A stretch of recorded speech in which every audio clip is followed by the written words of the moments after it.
இந்த லும்பார் disk bulge இருக்கிறவங்க ஒரு விஷயம் ஞாபகம் வச்சுக்கோங்க, ரொம்ப சிவியரா இருந்துச்சு அப்படின்னா கண்டிப்பா நீங்க ஆயுர்வேதா ஆயிலோ சித்தா ஆயிலோ இல்ல ஹெர்பல் ஆயில் ஏதாவது நீங்களே வீட்டில் தெரிஞ்சா ப்ரிப்பேர் பண்ணி கூட நீங்க அந்த பெயினுக்கு சப்போர்ட்டிவா யூஸ் பண்ணிக்கலாம். கால் அசைக்கும் பொழுது உங்களுக்கு வலி இருக்கு அப்படின்னா கூட அந்த வலி வர நேரத்துல கூட நீங்க உடனே அந்த ருத்ர முதிரை பயிற்சி பண்ணிக்கலாம். பஸ்லயோ ஃபிளைட்லயோ எங்கேயாவது உட்காந்துருக்கும் போது வலி அதிகமாயிடும். ரொம்ப நேரம் உட்கார்ந்தா வலி அதிகமாகும். இன்னும் நம்ம டிராவல் இருக்கும் ஆனா வலியோடையே கஷ்டப்பட வேணாம். உடனே நீங்க இந்த ருத்ர முதிரையை வைங்க. வலி ஃப்ரீ ஆயிட்டு உங்களுக்கு ரிலாக்ஸ் ஆகிறது உங்களால உணர முடியும். ஜாபே ரொம்ப நேரம் உட்கார்ற மாதிரியான ஒரு ஜாப் அப்படின்னாலும் கொஞ்சம் ஒரு 1 hour ஒன்ஸ் ஒரு 10 நிமிஷம் எழுந்து நடந்து போயிட்டு வர்றது நிறைய இம்ப்ரூவ்மெண்ட்ஸ் கிடைக்கும். ஸோ 2 முதிரையுமே தொடர்ந்து பயிற்சி பண்ணுங்க.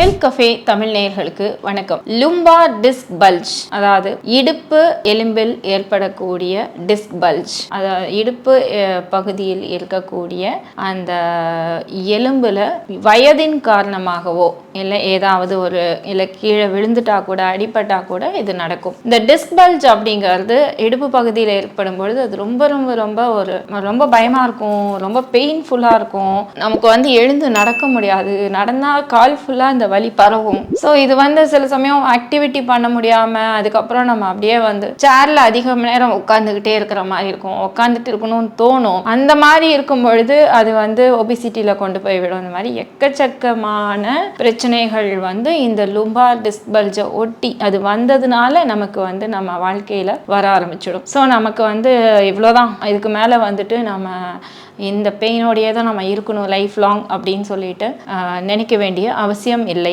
முதிரையில இதுக்கு கண்டிப்பா தீர்வு இருக்கு. ஸோ இந்த லும்பார் டிஸ்க் பல்ஜ் இருக்கிறவங்க ஒரு விஷயம் ஞாபகம் வச்சுக்கோங்க, ரொம்ப சிவியரா இருந்துச்சு அப்படின்னா கண்டிப்பா நீங்க எக்ஸ்டர்னல் அப்ளிகேஷன் ஏதாவது ஒரு ஆயில், அதாவது ஒரு ஆயுர்வேதா ஆயிலோ சித்தா ஆயிலோ இல்ல ஹெர்பல் ஆயில் ஏதாவது நீங்களே வீட்டில் தெரிஞ்சா ப்ரிப்பேர் பண்ணி கூட நீங்க அந்த பெயினுக்கு சப்போர்ட்டிவா யூஸ் பண்ணிக்கலாம். அது இல்லாமல் நம்ம இப்ப சொல்லக்கூடிய இந்த முத்ரா காம்பினேஷனை கரெக்டா ரெகுலரா பிராக்டிஸ் பண்ணும்பொழுது உங்களால ஈஸியா அதுல இருந்து வெளியே வர முடியும். ஸோ இதுக்கு கீழ் முதுகு அல்லது கீழ் இடுப்பு தான் இந்த முதிரைக்கு அதுக்குண்டான முதிரை தான் இப்ப நீங்க பண்ண வேண்டியது. அதுக்குண்டான முதிரை என்னன்னு கேட்டீங்கன்னா, கீழ் இடுப்புல இருந்து அந்த கால் ஃபுல்லா அந்த வலி பரவும். ஸோ அது எல்லாத்துக்குமே சேர்த்து ஒரே முதிரை தான் ருத்ர முதிரை. ருத்ர முதிரை அப்படிங்கிறது பெருவிரல், அடுத்தது ஆள்காட்டி விரல், மோதிர விரல், 3ஓட நுனியையும் இணைக்கணும். மற்ற 2 விரல்களும் நேராக இருக்கணும்.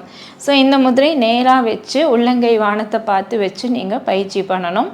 காலை 20 நிமிடம், சாயந்தரம் 20 நிமிஷம். ஸோ நீங்கள் இதை எல்லா முதிரையுமே நீங்கள் எம்டி ஸ்டமக் இல்லை ஹாஃப் எம்டி ஸ்டமக், பாதி வயிறு காலியாக சாப்பிட்ட உடனே பண்ணக்கூடாது. சாப்பிட்டு ஒரு 1 hour கழிச்சு நீங்கள் 1 hour 2 hours கழிச்சு நீங்கள் பயிற்சி பண்ணலாம். ஸோ இந்த ருத்ர முதிரை காலையில் 20 நிமிஷம், சாயந்தரம் 20 நிமிஷம் ரெகுலராக நீங்கள் ப்ராக்டிஸ் பண்ணணும். அதுவும் இல்லாமல் இன்னொரு முதிரை நீங்கள் பயிற்சி பண்ண வேண்டியது பிருத்வி முதிரை.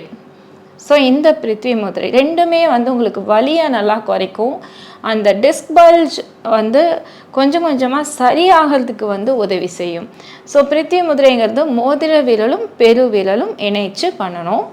நுனிகளை சாஃப்டாக இணைக்கணும், கரெக்டாக நுனியை இணைக்கணும், கீழே மேலெல்லாம் வைக்கக்கூடாது, கரெக்டாக நுனியை இணைக்கணும். மற்ற 3 விரல்களும் நேராக இருக்கணும். ஸோ இதை இப்படி வச்சு நீங்கள் ஒரு நாளைக்கு 2 முறை, காலை சாயந்தரம் 2 முறை 15 நிமிடங்கள் பயிற்சி செய்யணும். நீங்கள் லும்பார் டிஸ்க் பல்ஜ் பொறுத்த வரைக்கும் வலி உங்களுக்கு அதிகமாக இருக்குது அப்படின்னா, இப்போ நீங்கள் உட்காந்துருக்கீங்கன்னா கால் அசைக்கும் பொழுதே உங்களுக்கு வலி இருக்குது அப்படின்னா கூட அந்த வலி வர நேரத்தில் கூட நீங்கள் உடனே அந்த ருத்ர முதிரை பயிற்சி பண்ணிக்கலாம். ருத்ர முதிரை வச்சிங்க அப்படின்னா உங்களுக்கு உடனேவே அந்த வலி குறையிறத பார்க்க முடியும். ஆனால் இப்போ காலையில் ஒரு 20 நிமிஷம் பயிற்சி பண்ணிட்டீங்க, நடுவில் வலி வருது, ஒரு 10 நிமிஷம் பயிற்சி பண்ணிட்டீங்க அப்படின்னா பரவாயில்ல, சாயந்தரம் 20 நிமிஷம் பயிற்சி பண்ணுங்க, தப்பு கிடையாது. ஆனா ஒரு நாளைக்கு மேக்சிமம் 48 மினிட்ஸ், அதுக்கு மேல பண்ணாதீங்க. நீங்க 3 தடவையோ 4 தடவையோ அந்த மாதிரி பயிற்சி பண்ணலாம். இல்ல இப்ப நீங்க வெளியே போயிட்டு வரீங்க, அந்த ஸ்ட்ரெயின்னால வலி அதிகமாயிடுச்சு, இல்ல டிராவல் பண்ணிட்டு இருக்கீங்க, டிராவல் பண்ணும் பொழுது உங்களுக்கு வலி அதிகமாயிடுச்சு, கார்லயோ இல்ல பஸ்லயோ ஃபிளைட்லயோ எங்கேயாவது உட்காந்துருக்கும் போது வலி அதிகமாயிடும். ரொம்ப நேரம் உட்கார்ந்தா வலி அதிகமாகும். இன்னும் நம்ம டிராவல் இருக்கும் ஆனால் வலியோடையே கஷ்டப்பட வேணாம். உடனே நீங்கள் இந்த ருத்ர முதிரையை வைங்க. கொஞ்ச நேரத்தில் ஒரு 10 to 15 நிமிஷம் முதிரையில் இருக்கும் பொழுது உங்களுக்கு அந்த இடம் வலி ஃப்ரீ ஆகிட்டு உங்களுக்கு ரிலாக்ஸ் ஆகிறது உங்களால் உணர முடியும். ஸோ இந்த இடுப்பு வலி அப்படிங்கிறது வந்து நம்மளோட அந்த ஹோல் பாடி வெயிட்டும் இப்போ நீங்கள் உட்காரும் போது எல்லாமே இடுப்பில் தான் இறங்கும். அந்த வெயிட் ஃபுல்லாக இடுப்பில் தான் இறங்கும். ஸோ அதனாலேயே உங்களுக்கு வந்து ரொம்ப நேரம் ப்ரொலாங்டாக உட்காரும் பொழுது அந்த வலி உங்களுக்கு ரொம்ப அதிகமாகிற மாதிரி தோணும். ஸோ முடிஞ்ச வரைக்கும் சின்ன சின்ன ஆக்டிவிட்டிஸ், வலிக்குது அப்படின்னு நினைக்காம சின்ன சின்னதாக எந்திரிச்சு அப்பப்போ நடக்கிறது. இப்போ ஜாபே வந்து ரொம்ப நேரம் உட்கார்ற மாதிரியான ஒரு ஜாப் அப்படின்னாலும் கொஞ்சம் ஒரு 1 hour ஒன்ஸ் ஒரு 10 நிமிஷம் எழுந்து நடந்து போயிட்டு வர்றது, சின்ன சின்ன ஆக்டிவிட்டிஸ், உட்காந்துட்டே சேர்ல உட்காந்துட்டே காலை வந்து கொஞ்சம் மேலே தூக்கி கீழே வைக்கிறது, இந்த மாதிரி காலுக்கு ஆக்டிவிட்டீஸ்லாம் கொடுத்தீங்க அப்படின்னா அந்த பிளட் சர்க்குலேஷன் வந்து இம்ப்ரூவ் ஆகும். அதுலேயே உங்களுக்கு வந்து நிறைய இம்ப்ரூவ்மெண்ட்ஸ் கிடைக்கும். ஸோ 2 முதிரையுமே தொடர்ந்து பயிற்சி பண்ணுங்க. இன்னொரு வாட்டி சொல்லிடுறேன், ஒரு முதிரை வந்து ருத்ர முதிரை. ஸோ இது ஒரு நாளைக்கு 2 தடவை 20 நிமிடங்கள் பயிற்சி பண்ணுங்க. இல்லை எப்பெல்லாம் வலி வருதோ அந்த வலி வரும் பொழுதெல்லாம் நீங்கள் தொடர்ந்து வந்து அதை வந்து பயிற்சி பண்ணுங்க. வலி ஒரு 10 to 15 நிமிஷம் வைக்கும் போதே வலி குறைஞ்சிடும். அடுத்தது பிருத்வி முதிரை. இந்த பிருத்வி முதிரையும் தொடர்ந்து ஒரு நாளைக்கு ஒரு தடவையோ 2 தடவையோ நீங்கள் 15 நிமிடங்கள் பயிற்சி பண்ணணும். இது வந்து டிஸ்க் பல்ஜ் மட்டும் இருக்கிறவங்களுக்கு இந்த காம்பினேஷன். வேற ஏதாவது ஹெல்த்தில் இஷ்யூஸ் இருக்கு அப்படின்னா அதுக்கு வேற காம்பினேஷன் கொஞ்சம் மாறதான் செய்யும். அதோட சேர்த்து கொடுக்க வேண்டியிருக்கும். ஸோ ஒரு நாளைக்கு ஒரு 3 முதிரை, மேக்ஸிமம் 4 முதிரை பண்ணலாம். அதுக்கு மேலே பண்ணக்கூடாது. ஸோ மல்டிபிள் பிரச்சனை இருக்கிறவங்களுக்கு, மல்டிபிள் இஷ்யூஸ் இருக்கிறவங்களுக்கு அது எல்லாத்துக்கும் சேர்த்து வேலை செய்கிற மாதிரி ஒரு காம்பினேஷன் தான் கொடுக்க முடியும். இப்போ சொன்னது வந்து ஒன்லி டிஸ்க் பல்ஜ் தான் எனக்கு பிரச்சனை என் உடம்புல அப்படின்னு சொல்றவங்களுக்கு இந்த ருத்ர முதிரை பிருத்வி முதிரை காம்பினேஷன் கண்டிப்பா ரொம்ப நல்ல ரிலீஃப் கொடுக்கும். தொடர்ந்து முதிரைகளை பயிற்சி பண்ணுங்க. நலம் பெறுங்க.